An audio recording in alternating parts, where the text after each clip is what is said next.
Income tax subject ನಲ್ಲಿ ಬರುವಂತಹ income from other source ಇದನ್ನ ಯಾವ ರೀತಿ ಸಾಲ್ವ್ ಮಾಡಬೇಕು, ಇದಕ್ಕೆ ಈಸಿಯಾಗಿ ಹೇಗೆ ಫಾರ್ಮ್ಯಾಟ್ ನ ನೆನಪಿಟ್ಕೋಬೇಕು ಅನ್ನೋದ್ರ ಬಗ್ಗೆ ಡಿಸ್ಕಷನ್ ಮಾಡೋಣ. In this video we are going to discuss income from other source. So how to solve the problem and how to remember easy format. So ಕೊಟ್ಟಿರುವಂತ ಕ್ವಶನ್ ಅಲ್ಲಿ ಮೊದಲು ಯಾವುದು income from other source calculation ಅಲ್ಲಿ ಬರೋದಿಲ್ಲ ಅದನ್ನ ಮೊದಲು ನೆನಪಿಟ್ಕೋಬೇಕು. So question ಅಲ್ಲಿ ಇನ್ಕಮ್ ಫ್ರಮ್ ಅದರ್ ಸೋರ್ಸ್ ನಲ್ಲಿ ಲಾಸ್ ತಗೊಳ್ಳೋದಿಲ್ಲ, ಯಾವ್ದಾದ್ರು ಲಾಸ್ ಟ್ರಾನ್ಸಾಕ್ಷನ್ ಕೊಟ್ಟಿದ್ರೆ ಅದು ಕ್ಯಾನ್ಸಲ್. ಮತ್ತೆ ಕ್ಯಾಪಿಟಲ್ ಬಾಂಡ್ಸ್ ಮೇಲೆ ಏನ್ ಇನ್ಕಮ್ ಬಂದ್ರು ಟ್ಯಾಕ್ಸ್ ಇರೋದಿಲ್ಲ. ಸೊ ಕ್ಯಾಪಿಟಲ್ ಬಾಂಡ್ಸ್ ಬಂದ್ರೆ ಅದು ಕ್ಯಾನ್ಸಲ್. ಇವೆರಡು ಟ್ರಾನ್ಸಾಕ್ಷನ್ ನೀವು ನೆನಪಿಟ್ಕೋಬೇಕು. ಸೊ ಇವನ್ನ ನಾವು ತಗೊಳ್ಳೋದಿಲ್ಲ. ಇನ್ನ ಕ್ಯಾಲ್ಕುಲೇಷನ್ಸ್ ಯಾವ್ದು ಬರುತ್ತೆ ಅಂದ್ರೆ ಅಮೌಂಟ್ ನಾವು ಕಂಡು ಹಿಡಿಯೋದು ಯಾವ್ದು ಇರುತ್ತೆ. ಸೊ ಯಾವಾಗ ನೀವು ಇಂಟ್ರೆಸ್ಟ್ ಆನ್ಸರ್ ಬಿಡಿಸ್ತಿರ್ತಾರೆ, ಟೋಟಲ್ 5 ರೀತಿ ಕ್ಯಾಲ್ಕುಲೇಷನ್ ಬರುತ್ತೆ. First calculation interest. ಸೊ ಯಾವಾಗ ನೀವು ಇಂಟ್ರೆಸ್ಟ್ ಬಿಡಿಸ್ತಿರ್ತೀರಾ, ಸೊ ಇಂಟ್ರೆಸ್ಟ್ ಅನ್ನೋ ಶಬ್ದಾನೇ ಕ್ವಶನ್ ಅಲ್ಲಿ ಕೊಟ್ಟರೆ ಅವ್ರು ಕೊಟ್ಟಿರುವಂತ ಅಮೌಂಟೇ ಆನ್ಸರ್ ಆಗುತ್ತೆ. ಫಾರ್ ಎಕ್ಸಾಂಪಲ್ ಈಗ ಈ ಸೆಂಟೆನ್ಸ್ ನಲ್ಲಿ ಇಂಟ್ರೆಸ್ಟ್ ಅನ್ನೋ ಪದ ಅವ್ರು ಬಳಸಿದ್ರೆ 20,000 ಅಮೌಂಟ್ ನಾವು ಇಂಟ್ರೆಸ್ಟ್ ಅಂತ ತಗೋತೀವಿ. ಇಂಟ್ರೆಸ್ಟ್ ಅನ್ನೋ ಶಬ್ದ ಬಳಸಲಾರ್ದೇ ಪರ್ಸೆಂಟೇಜ್ ಕೊಟ್ಟಿದ್ರೆ 20,000 ಅಮೌಂಟ್ ಈಗ 10% ಮಾಡ್ತೀವಿ, 2,000 ಇಂಟ್ರೆಸ್ಟ್ ಬರುತ್ತೆ. ಸೊ ಆ ಅಮೌಂಟ್ ನ ಎಂಟ್ರಿ ಮಾಡುವಾಗ ಕ್ವಶನ್ ಅಲ್ಲಿ ಏನಾದ್ರು ನೆಟ್ ಅಂತ ಬ್ರಾಕೆಟ್ ಅಲ್ಲಿ ಕೊಟ್ರೆ, ಲಿಸ್ಟೆಡ್ ಅಂತ ಕೊಟ್ರೆ, ನಾಟ್ ಲಿಸ್ಟೆಡ್ ಅಂತ ಕೊಟ್ರೆ ಅಥವಾ ಟ್ಯಾಕ್ಸ್ ಫ್ರೀ ಅಂತ ಕೊಟ್ರೆ 100/90 ಕ್ಯಾಲ್ಕುಲೇಷನ್ ಮಾಡಿ ಅದನ್ನ ಗ್ರಾಸ್ ಅಪ್ ಆಗಿ ಕನ್ವರ್ಟ್ ಮಾಡ್ತೀವಿ. ಸೊ ಫಸ್ಟ್ ಕ್ಯಾಲ್ಕುಲೇಷನ್ ಇಂಟ್ರೆಸ್ಟ್ ಮೇಲೆ ಇರುತ್ತೆ. ಇಂಟ್ರೆಸ್ಟ್ ಕ್ಯಾಲ್ಕುಲೇಷನ್ ಮಾಡ್ಬೇಕಂದ್ರೆ ಕ್ವಶನ್ ಅಲ್ಲಿ ಇಂಟ್ರೆಸ್ಟ್ ಅನ್ನೋ ಪದ ಅವ್ರು ಬಳಸಿದ್ರೆ ನೀವು ಪರ್ಸೆಂಟೇಜ್ ಮಾಡಬಾರ್ದು, ಅವ್ರು ಕೊಟ್ಟ ಅಮೌಂಟ್ ಇಂಟ್ರೆಸ್ಟ್ ಅಂತ ತಗೋಬೇಕು. ಯಾವಾಗ ಕ್ವಶನ್ ಅಲ್ಲಿ ಇಂಟ್ರೆಸ್ಟ್ ಅನ್ನೋ ಪದ ಇರೋದಿಲ್ಲ, ಅಮೌಂಟ್ಗೂ ಪರ್ಸೆಂಟೇಜ್ಗೂ ಕ್ಯಾಲ್ಕುಲೇಷನ್ ಮಾಡಿದಾಗ ಬರುವ ಆನ್ಸರ್ ಇಂಟ್ರೆಸ್ಟ್ ಆಗುತ್ತೆ. ಇಂಟ್ರೆಸ್ಟ್ ಅಮೌಂಟ್ ನ ಆನ್ಸರ್ ನ ಔಟರ್ ಕಾಲಮ್ ನಲ್ಲಿ ಹಚ್ಚುವಾಗ ಅಂದ್ರೆ ರುಪೀಸ್ ಕಾಲಮ್ ನಲ್ಲಿ ಎಂಟ್ರಿ ಮಾಡುವಾಗ ಕ್ವಶನ್ ಅಲ್ಲಿ ಏನಾದ್ರು ಅವರು ನೆಟ್ ಅನ್ನೋ ಶಬ್ದ ಕೊಟ್ಟಿದ್ರೆ, ಲಿಸ್ಟೆಡ್ ಅನ್ನೋ ಪದ ಕೊಟ್ಟಿದ್ರೆ, ನಾಟ್ ಲಿಸ್ಟೆಡ್ ಅಂತ ಕೊಟ್ಟಿದ್ರೆ, ಟ್ಯಾಕ್ಸ್ ಫ್ರೀ ಅಂತ ಕೊಟ್ಟಿದ್ರೆ, ಇವು ನಾಲ್ಕರಲ್ಲಿ ಯಾವ್ದಾದ್ರು ಶಬ್ದ ಇಂಟ್ರೆಸ್ಟ್ ಗೆ ಬಂದಿದ್ರೆ 100/90 ನ ಮಲ್ಟಿಪ್ಲೈ ಮಾಡಿ ನೀವು ಗ್ರಾಸ್ ಅಮೌಂಟ್ ಆಗಿ ಅದನ್ನ ಕನ್ವರ್ಟ್ ಮಾಡಬೇಕು. ಈ ಟ್ಯಾಕ್ಸ್ ಫ್ರೀ ಏನಿರ್ಬೇಕಂದ್ರೆ ಬಾಂಡ್ಸ್ ಮೇಲೆ ಇದ್ರಲ್ಲ, ಡಿಬೆಂಚರ್ ಮೇಲೆ ಅಥವಾ ಸೆಕ್ಯೂರಿಟೀಸ್ ಮೇಲೆ ಇದ್ರೆ ಮಾತ್ರ ಅಪ್ಲೈ ಆಗುತ್ತೆ. ಟ್ಯಾಕ್ಸ್ ಫ್ರೀ ಎಲ್ಲದಕ್ಕೂ ಅಪ್ಲೈ ಆಗೋದಿಲ್ಲ. ಸೊ ಇದು ಒಂದೇ ಫಾರ್ಮ್ಯಾಟ್. ಇಂಟ್ರೆಸ್ಟ್ ಅನ್ನ ನೀವು ನೆನ್ಪಿಟ್ಕೋಬೇಕು. ಸೊ ಇಂಟ್ರೆಸ್ಟ್ ಕ್ಯಾಲ್ಕುಲೇಷನ್, ಇಂಟ್ರೆಸ್ಟ್ ಅನ್ನೋ ಶಬ್ದನೇ ಸೆಂಟೆನ್ಸ್ ನಲ್ಲಿ ಬಂದ್ರೆ ಡೈರೆಕ್ಟ್ ಅಮೌಂಟ್, ಇಂಟ್ರೆಸ್ಟ್ ಅನ್ನೋ ಪದ ಬರ್ಲಾರ್ದೇನೆ ಪರ್ಸೆಂಟೇಜ್ ಬಂದ್ರೆ ಅಮೌಂಟಿಗೂ ಪರ್ಸೆಂಟೇಜ್ಗೂ ನೀವು ಕ್ಯಾಲ್ಕುಲೇಷನ್ ಮಾಡ್ಕೋಬೇಕು. ಸೆಕೆಂಡ್ ಫಾರ್ಮ್ಯಾಟ್ ವಿನ್ನಿಂಗ್ಸ್ ಅಂತ ಕೊಟ್ಟಾಗ ಕ್ವಶನ್ ಅಲ್ಲಿ, so lottery, horse race, card game ಇವುಗಳಿಂದ ವಿನ್ನಿಂಗ್ ಆದಾಗ ಬ್ರಾಕೆಟ್ ನಲ್ಲಿ ನೆಟ್ ಕೊಟ್ರೆ ಮಾತ್ರ ಕ್ಯಾಲ್ಕುಲೇಷನ್ 100/70 ಮಾಡಿ ಗ್ರಾಸ್ ಅಪ್ ಮಾಡ್ಕೋಬೇಕು, ಇಲ್ಲಾಂದ್ರೆ ಡೈರೆಕ್ಟ್ ಅಮೌಂಟ್ ಹಚ್ಕೋಬೇಕಾಗುತ್ತೆ. ಇದು ಎರಡನೇ ಫಾರ್ಮ್ಯಾಟ್. ಎರಡನೇ ಫಾರ್ಮ್ಯಾಟ್ ನಲ್ಲಿ ವಿನ್ನಿಂಗ್ಸ್ ನೆನ್ಪಿಟ್ಕೊಳ್ಳಿ. ಸೊ ವಿನ್ನಿಂಗ್ ಕ್ವಶನ್ ಅಲ್ಲಿ ಕೊಟ್ಟಿದ್ರೆ, ಕ್ವಶನ್ ಅಲ್ಲಿ ಅವರು ವಿನ್ನಿಂಗ್ ನ ಕೊಟ್ಟಿದ್ರೆ, ಸೊ ನೀವೇನ್ ಮಾಡ್ಬೇಕಾಗುತ್ತೆ, ನೆಟ್ ಶಬ್ದ ಕೊಟ್ರೆ 100/70, ನೆಟ್ ಅನ್ನೋ ಶಬ್ದ ಕೊಟ್ಟಿಲ್ಲ ಅಂದ್ರೆ ಡೈರೆಕ್ಟ್ ಆಗಿ ಎಂಟ್ರಿ ಮಾಡ್ಬೇಕಾಗುತ್ತೆ. ಇನ್ನು ಥರ್ಡ್ ಫಾರ್ಮ್ಯಾಟ್ ರಾಯಲ್ಟಿ ಬಿಡಿಸುವಾಗ, ಸೊ ರಾಯಲ್ಟಿಯಲ್ಲಿ ರಾಯಲ್ಟಿ ಎಕ್ಸ್ಪೆನ್ಸಸ್ ನ ಮೈನಸ್ ಮಾಡಿ ಔಟರ್ ಕಾಲಮ್ ಅಮೌಂಟ್ ಹಚ್ಚಬೇಕು. ಸೊ ಎಕ್ಸ್ಪೆನ್ಸಸ್ ನ ಅದೇ ಸೆಂಟೆನ್ಸ್ ನಲ್ಲಿ ಕೊಟ್ಟಿರ್ತಾರೆ, ಒಮ್ಮೊಮ್ಮೆ ಅಡ್ಜಸ್ಟ್ಮೆಂಟ್ ನಲ್ಲಿ ಕೊಟ್ಟಿರ್ತಾರೆ. ಸೊ ರಾಯಲ್ಟಿಯಲ್ಲಿ ರಾಯಲ್ಟಿ ಎಕ್ಸ್ಪೆನ್ಸಸ್ ನ ಮೈನಸ್ ಮಾಡ್ತೀವಿ, ಇದನ್ನ ನೆನ್ಪಿಟ್ಕೋಬೇಕು. ಇದು ಮೂರನೇ ಫಾರ್ಮ್ಯಾಟ್ ರಾಯಲ್ಟಿ ಇನ್ಕಮ್. ಇನ್ನು ನಾಲ್ಕನೇ ಇನ್ಕಮ್ ಏನಂದ್ರೆ ಕ್ವಶನ್ ಅಲ್ಲಿ ಮಷೀನ್ ಅಥವಾ ಫರ್ನಿಚರ್ ಬಂದ್ರೆ, ಮಷೀನ್ ಅಂತ ಕೊಟ್ಟಿದ್ರೆ ಅಥವಾ ಫರ್ನಿಚರ್ ಅಂತ ಕೊಟ್ಟಿದ್ರೆ ಅದರದ್ದು ಲೆಟ್ ಔಟ್ ಅಮೌಂಟ್ ಕೊಟ್ಟಿರ್ತಾರೆ. ಫಸ್ಟ್ ಅದನ್ನು ಬರ್ಕೊಂಡು ಅದರಲ್ಲಿ ರಿಪೇರ್ಸ್, ಮೇಂಟೆನೆನ್ಸ್, ಡೆಪ್ರಿಸಿಯೇಷನ್ ಇವು ಮೂರು ಕೂಡಿಸಾದ್ರೂ ಕೊಡ್ಬೋದು, ಇಂಡಿವಿಜುವಲ್ ಆಗಿದ್ರು ಕೊಡ್ಬೋದು. ಸೊ ರಿಪೇರ್ಸ್ ಮತ್ತು ಮೇಂಟೆನೆನ್ಸ್ ಮತ್ತು ಡೆಪ್ರಿಸಿಯೇಷನ್ ನ ನೀವು ರಿಪೇರ್ಸ್, ಇನ್ಸೂರೆನ್ಸ್, ಡೆಪ್ರಿಸಿಯೇಷನ್ ಇದನ್ನ ಮೇಂಟೆನೆನ್ಸ್ ಅಂತ ಕರಿತೀವಿ ಮೂರನ್ನು. ಸೊ ಮೈನಸ್ ಮಾಡಿ ಬ್ಯಾಲೆನ್ಸ್ ಅಮೌಂಟ್ ನ ಹೊರಗಡೆ ಹಚ್ಚಬೇಕು. ಇದು ನಾಲ್ಕನೇ ಕ್ಯಾಲ್ಕುಲೇಷನ್. ನೆಕ್ಸ್ಟ್ ಐದನೇ ಕ್ಯಾಲ್ಕುಲೇಷನ್ ಅಲ್ಲಿ ಸಬ್ಲೆಟ್ ಬರುತ್ತೆ. ಸೊ ಹೌಸ್ ನನ್ನ ಬಾಡಿಗೆ ತಗೊಂಡು ಅದನ್ನ ಮತ್ತೊಬ್ಬರಿಗೆ ಸಬ್ಲೆಟ್ ಕೊಟ್ಟಿದ್ರೆ ಅದಕ್ಕೆ ಸಬ್ಲೆಟ್ ಹೌಸ್ ಅಂತ ಕರಿತೀವಿ. ಸೊ ಕ್ವಶನ್ ಅಲ್ಲಿ ಸಬ್ಲೆಟ್ ಏನಾದ್ರೂ ಕೊಟ್ಟಿದ್ರೆ ಅದನ್ನ ಯಾವ ರೀತಿ ಸಾಲ್ವ್ ಮಾಡಬೇಕು, ಕ್ವಶನ್ ಅಲ್ಲಿ ಕೊಟ್ಟಿರುವಂತ ರೆಂಟ್ ರಿಸೀವ್ಡ್ ಅಮೌಂಟ್ ನ ಮೊದಲು ಬರಿಬೇಕು, ಮೈನಸ್ ರೆಂಟ್ ಪೇಡ್ ಅಮೌಂಟ್ ಮಾಡಬೇಕು, ಬಂದ ಆನ್ಸರ್ ನ ಔಟರ್ ಕಾಲಮ್ ನಲ್ಲಿ ಹಚ್ಚಬೇಕು. ಇದು ಫಿಫ್ತ್ ಫಾರ್ಮ್ಯಾಟ್. ಈ 5 ಫಾರ್ಮ್ಯಾಟ್ ನ ಬಳಸಿ ಟೋಟಲ್ ಇನ್ಕಮ್ ಕಂಡುಹಿಡಿದು ಡಿಡಕ್ಷನ್ ಮೈನಸ್ ಮಾಡಿದ್ರೆ, ಸೊ ಡಿಡಕ್ಷನ್ ಎರಡೇ ಬರುತ್ತೆ, ಒಂದು ಕಲೆಕ್ಷನ್ ಚಾರ್ಜಸ್ ಆನ್ ಡಿವಿಡೆಂಡ್, ಒಂದು ಕಲೆಕ್ಷನ್ ಚಾರ್ಜಸ್ ಆನ್ ಇಂಟ್ರೆಸ್ಟ್. ಇದು ನಿಮ್ಗೆ 10 ಮಾರ್ಕ್ಸ್ ಗೆ ಕೇಳುವಂತ ಫಾರ್ಮ್ಯಾಟ್. ಇವನು ಬಿಟ್ಟು ಎಕ್ಸ್ಟ್ರಾ ಐಟಮ್ಸ್ ಏನು ಇರೋದಿಲ್ಲ, ಯಾಕಂದ್ರೆ 10 ಮಾರ್ಕ್ಸ್ ಗೆ ಈ ರೀತಿನೇ ಕ್ವಶನ್ ಕೇಳೋದು. ಸೊ ಟೋಟಲ್ ಏನ್ ನೆನ್ಪಿಡ್ತೀರಂದ್ರೆ ಮೊದಲು ಈ ಕೊಟ್ಟ ಕ್ವಶನ್ ಅಲ್ಲಿ ಯಾವ ಐಟಮ್ ತಗೊಳ್ಳೋದಿಲ್ಲ ಅದನ್ನ ನೆನ್ಪಿಡ್ಬೇಕಾಗುತ್ತೆ. ಸೊ ಈ ಕೊಟ್ಟ ಕ್ವಶನ್ ಅಲ್ಲಿ ನೀವು ಬಿಡಬೇಕಾಗಿರುವಂತಹ ಐಟಮ್ಸ್ ಯಾವ್ದಿದೆ ಅಂದ್ರೆ ಲಾಸ್ ಕೊಟ್ಟಿದ್ದಾರೆ. ಫಿಫ್ತ್ ಅಡ್ಜಸ್ಟ್ಮೆಂಟ್ ನಲ್ಲಿ ಲಾಸ್ ಕೊಟ್ಟಿದ್ದಾರೆ, ಇದನ್ನ ಎಂಟ್ರಿ ಮಾಡೋಂಗಿಲ್ಲ. ಕ್ಯಾಪಿಟಲ್ ಬಾಂಡ್ಸ್ ಬಂದಿದೆ, ಇದನ್ನ ಎಂಟ್ರಿ ಮಾಡೋಂಗಿಲ್ಲ. ಸೊ ಇವೆರಡು ಟ್ರಾನ್ಸಾಕ್ಷನ್ ಬಿಟ್ಟು ಉಳಿದಿದ್ವೆಲ್ಲ ಇನ್ಕಮ್. ಮೊದಲು ಇನ್ಕಮ್ ಫ್ರಮ್ ಅದರ್ ಸೋರ್ಸ್ ನೀವು ಆನ್ಸರ್ ಸಾಲ್ವ್ ಮಾಡ್ಬೇಕಂದ್ರೆ ಇದರಲ್ಲಿ ಲಾಸ್ ಏನಾದ್ರೂ ಬಂದಿದ್ರೆ, ಕ್ಯಾಪಿಟಲ್ ಬಾಂಡ್ ಏನಾದ್ರೂ ಬಂದಿದ್ರೆ ಅವುಗಳನ್ನ ಕ್ಯಾನ್ಸಲ್ ಮಾಡ್ಕೋಬೇಕು, ಅವುಗಳನ್ನ ಎಂಟ್ರಿ ಮಾಡೋದಿಲ್ಲ. ಉಳಿದಿದ್ದೆಲ್ಲ ಟ್ರಾನ್ಸಾಕ್ಷನ್ ಎಂಟ್ರಿ ಮಾಡ್ತೀವಿ, ಆದ್ರೆ ಎಲ್ಲಾ ಅಮೌಂಟ್ ನ ನೇರವಾಗಿ ಆನ್ಸರ್ ಆಗಿ ಹಚ್ಚೋದಿಲ್ಲ, ಕ್ಯಾಲ್ಕುಲೇಷನ್ ಇರುತ್ತೆ. ಸೊ ಮೊದಲನೇದು ಎ ಟ್ರಾನ್ಸಾಕ್ಷನ್ ನೋಡಿ, 20,000 10% ಟ್ಯಾಕ್ಸ್ ಫ್ರೀ ಬಾಂಡ್ಸ್ ಅಂತ ಇದೆ.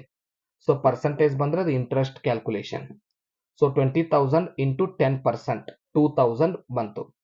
ಟ್ಯಾಕ್ಸ್ ಫ್ರೀ ಶಬ್ದ ಇದ್ರು ಇದರಲ್ಲಿ ನಾವು 100/90 ಕ್ಯಾಲ್ಕುಲೇಷನ್ ಮಾಡಲ್ಲ, ಯಾಕಂದ್ರೆ ಇದರಲ್ಲಿ ಸೆಕ್ಯೂರಿಟೀಸ್ ಅಥವಾ ಡಿಬೆಂಚರ್ ಅನ್ನೋ ಶಬ್ದ ಬಂದಿಲ್ಲ. ಸೊ ಸೆಕ್ಯೂರಿಟೀಸ್ ಮೇಲೆ ಡಿಬೆಂಚರ್ ಮೇಲೆ ಟ್ಯಾಕ್ಸ್ ಫ್ರೀ ಕೊಟ್ಟಾಗ ಮಾತ್ರ 100/90 ಮಾಡಬೇಕು. ನೆಟ್ ಅಂತ ಬ್ರಾಕೆಟ್ ನಲ್ಲಿ ಕೊಟ್ರೆ 100/90 ಮಾಡಬೇಕು. ಲಿಸ್ಟೆಡ್ ಅಂತ ಕೊಟ್ರೆ ಮಾಡಬೇಕು, ನಾಟ್ ಲಿಸ್ಟೆಡ್ ಅಂತ ಕೊಟ್ರೆ ಮಾಡಬೇಕು. Listed, not listed, tax free ಮತ್ತೆ ಕ್ವಶನ್ ಅಲ್ಲಿ ನೆಟ್ ಅಂತ ಬಂದ್ರೆ 100/90 ಇಂಟ್ರೆಸ್ಟ್ ಗೆ ಕ್ಯಾಲ್ಕುಲೇಷನ್ ಮಾಡಬೇಕು. ಸೊ ಈ ಕ್ವಶನ್ ಅಲ್ಲಿ ಏನಿದೆ ಅಂದ್ರೆ 20,000 ಅಮೌಂಟ್ ಇದೆ, 10% ಇದೆ, 2,000 ಆನ್ಸರ್ ಬರುತ್ತೆ. ಅವ್ರು ಒಂದ್ ವೇಳೆ ಏನಾದ್ರೂ ಇದರಲ್ಲಿ ಇಂಟ್ರೆಸ್ಟ್ ಅನ್ನೋ ಪದ ಬಳಸಿದ್ರೆ ಇಲ್ಲಿ ಕೊಟ್ಟಿರುವಂತ ಫುಲ್ ಅಮೌಂಟ್ ನೀವು ಇಂಟ್ರೆಸ್ಟ್ ಅಂತ ಕನ್ಸಿಡರ್ ಮಾಡಬೇಕು, ಪರ್ಸೆಂಟೇಜ್ ಮಾಡಬಾರದು. Second, dividend from Tata limited 5,000 rupees ಇದೆ, ಡೈರೆಕ್ಟ್ ಆಗಿ ಹಚ್ತೀವಿ. 8,000 dividend from foreign company, direct ಆಗಿ ಹಚ್ತೀವಿ. 5,000 dividend from cooperative society, direct ಆಗಿ ಹಚ್ತೀವಿ. ಸೊ ಒಂದ್ ಕನ್ಫ್ಯೂಷನ್ ಏನಿರುತ್ತೆ ಅಂದ್ರೆ ಡಿವಿಡೆಂಡ್ ಹಚ್ಚಬೇಕು ಹಚ್ಚಬಾರ್ದು. ಇಂಡಿಯನ್ ಕಂಪ್ನಿ ಎಲ್ಲಾ ಡಿವಿಡೆಂಡ್ ಎಂಟ್ರಿ ಮಾಡ್ತೀವಿ. ಅದು ನಿಮ್ಮ 5th ಸೆಮಿಸ್ಟರ್ ನಲ್ಲಿ ಇನ್ಕಮ್ ಫ್ರಮ್ ಸ್ಯಾಲರಿಯಲ್ಲಿ ಕ್ಯಾಲ್ಕುಲೇಷನ್ ಅಲ್ಲಿ ಮಾತ್ರ ಕ್ಯಾನ್ಸಲ್ ಇತ್ತು, ಇಲ್ಲೆಲ್ಲ ಇದೇ ಚಾಪ್ಟರ್ ಬೇರೆ. Dividend from Tata limited, dividend from foreign company, dividend from cooperative society, ಇವು ಮೂರನ್ನು ಎಂಟ್ರಿ ಮಾಡ್ತೀವಿ. ನೆಕ್ಸ್ಟ್ ಇಂಟರಿಮ್ ಡಿವಿಡೆಂಡ್ ಇದೆ, ಸೊ ಆ ಇಂಟರಿಮ್ ಡಿವಿಡೆಂಡ್ ಎಂಟ್ರಿ ಮಾಡ್ತೀವಿ. Dividend from Tata, dividend from foreign company, cooperative society, interim dividend. So percentage ಕೊಟ್ಟಿದ್ದಕ್ಕೆ calculation ಮಾಡಬಾರ್ದು. Dividend ಕೊಟ್ಟಾಗ ಯಾವುದೇ ಪರ್ಸೆಂಟೇಜ್ ಮಾಡಿ ನೀವು ಡಿವಿಡೆಂಡ್ ಕಂಡುಹಿಡಿಯೋದಿಲ್ಲ, ಫುಲ್ ಅಮೌಂಟ್ನೇ ಹಚ್ಚಬೇಕು. ಇಂಟ್ರೆಸ್ಟ್ ಕಂಡುಹಿಡಿಯುವಾಗ ಮಾತ್ರ ಅದು. ನೆಕ್ಸ್ಟ್ 30,000 ಡೈರೆಕ್ಟರ್ ಫೀಸ್ ಇದೆ, 25,000 ಇಂಟ್ರೆಸ್ಟ್ ಅನ್ನೋ ಪದ ಬಂದಿದೆ, ಫುಲ್ ಅಮೌಂಟ್ನೇ ತಗೋಬೇಕು ಇಂಟ್ರೆಸ್ಟ್. ಫ್ಯಾಮಿಲಿ ಪೆನ್ಷನ್ 8,000 rupees ಇದೆ, ಮೊದಲು ವರ್ಕಿಂಗ್ ನೋಟ್ ಇತ್ತಿದ್ದಕ್ಕೆ ಈಗ ವರ್ಕಿಂಗ್ ನೋಟ್ ಅಪ್ಲೈ ಆಗೋದಿಲ್ಲ, ಡೈರೆಕ್ಟ್ ಅಮೌಂಟ್ ಹಚ್ಚೋದಿರುತ್ತೆ. ಈಗ ರಾಯಲ್ಟಿ ಬಂತು. ಸೊ ಮೊದಲೇದು ಇಂಟ್ರೆಸ್ಟ್ ರೂಲ್ಸ್ ಹೇಳಿದ್ದೆ, ರಾಯಲ್ಟಿ ಈಗ. ಸೊ ರಾಯಲ್ಟಿ ಬಂದ್ರೆ ಅದ್ರ ಎಕ್ಸ್ಪೆನ್ಸಸ್ ನ ಮೈನಸ್ ಮಾಡಬೇಕು. ರಾಯಲ್ಟಿ ಇನ್ಕಮ್ ಏನಿದೆ 18,000, ರಾಯಲ್ಟಿ 25,000 ರಾಯಲ್ಟಿ ಇನ್ಕಮ್ ಇದೆ, 3,000 ಎಕ್ಸ್ಪೆನ್ಸಸ್ ಇದೆ. ಸೊ 25,000 ನಲ್ಲಿ 3,000 ನ ಮೈನಸ್ ಮಾಡಿದ್ರೆ 22,000 ನಾವು ಎಂಟ್ರಿ ಮಾಡಬೇಕು ಆನ್ಸರ್ ನಲ್ಲಿ. Next 12,000 rent received subletting, so machine and furniture income ಇದೆ 18,000, ಅದರ ಎಕ್ಸ್ಪೆನ್ಸಸ್ ನ ಮೈನಸ್ ಮಾಡಬೇಕು, ಇದು 8,000. ಸೊ 18,000 ನಲ್ಲಿ 8,000 ಮೈನಸ್ ಮಾಡಿದ್ರೆ 10,000 ಇನ್ಕಮ್ ಆಗುತ್ತೆ. ರೆಂಟ್ ರಿಸೀವ್ಡ್ ಕೊಟ್ಟಾಗ ರೆಂಟ್ ರಿಸೀವ್ಡ್ ಫಸ್ಟ್ ತೊಗೊಂತೀವಿ, ಅದರ ಎಕ್ಸ್ಪೆನ್ಸಸ್ ನ ಮೈನಸ್ ಮಾಡ್ತೀವಿ, ಬಂದ್ ಆನ್ಸರ್ 6,000, ಅದನ್ನ ಆನ್ಸರ್ ಹಾಕಿಸ್ತೀವಿ. ವಿನ್ನಿಂಗ್ಸ್ ಬಂದಾಗ ನೆಟ್ ಶಬ್ದ ಬಂದ್ರೆ 100/70 ಕ್ಯಾಲ್ಕುಲೇಷನ್ ಮಲ್ಟಿಪ್ಲೈ ಮಾಡಬೇಕು. ಸೊ 35,000 ಅಮೌಂಟ್ ಇದೆ ಕ್ವಶನ್ ಅಲ್ಲಿ. ಸೊ ಈ 35,000 ಅಮೌಂಟ್ ಮೇಲೆ 100/70 ಮಾಡ್ತೀವಿ, ಸೊ ಅವಾಗ 50,000 ಬರುತ್ತೆ.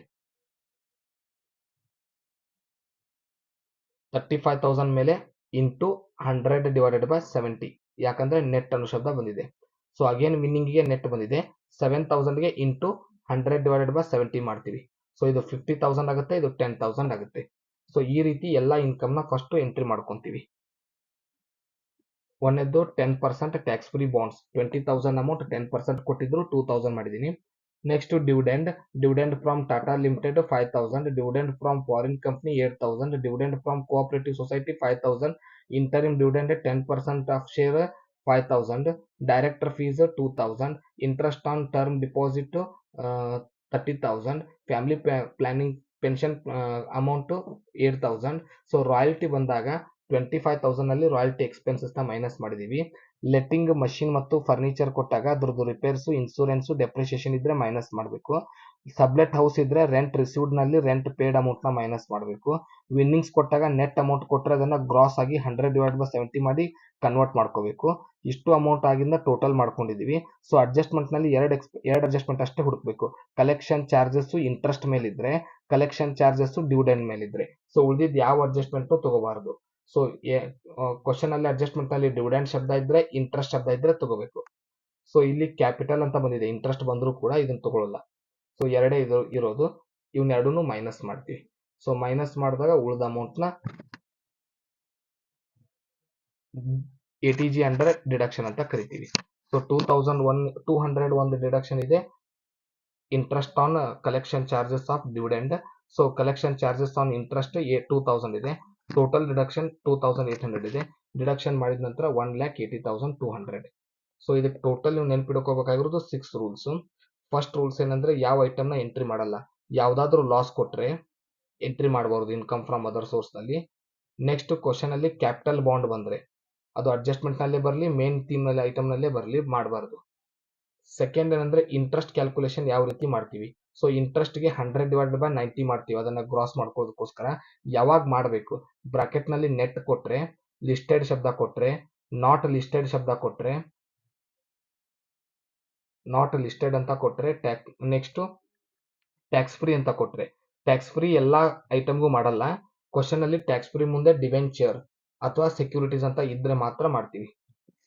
ಇನ್ನು ನೆಕ್ಸ್ಟ್ ಐಟಮ್ ಮೂರನೇದ್ದು ವಿನ್ನಿಂಗ್ಸ್ ಕೊಟ್ಟಾಗ ಕ್ವಶನ್ ಅಲ್ಲಿ. ಸೊ ವಿನ್ನಿಂಗ್ ಕೊಟ್ಟಾಗ ಕ್ವಶನ್ ಅಲ್ಲಿ 100/70 ಮಾಡಬೇಕು, ಅದು ನೆಟ್ ಅನ್ನೋ ಶಬ್ದ ಬಂದಾಗ ಮಾತ್ರ ಮಾಡಬೇಕು. ನಾಲ್ಕನೇದ್ದು ಮಷಿನ್ ಅಥವಾ ಫರ್ನಿಚರ್ ಕೊಟ್ರೆ ರಿಪೇರ್ಸ್, ಇನ್ಸೂರೆನ್ಸ್, ಡೆಪ್ರಿಸಿಯೇಷನ್ ನ ಮೈನಸ್ ಮಾಡಬೇಕು.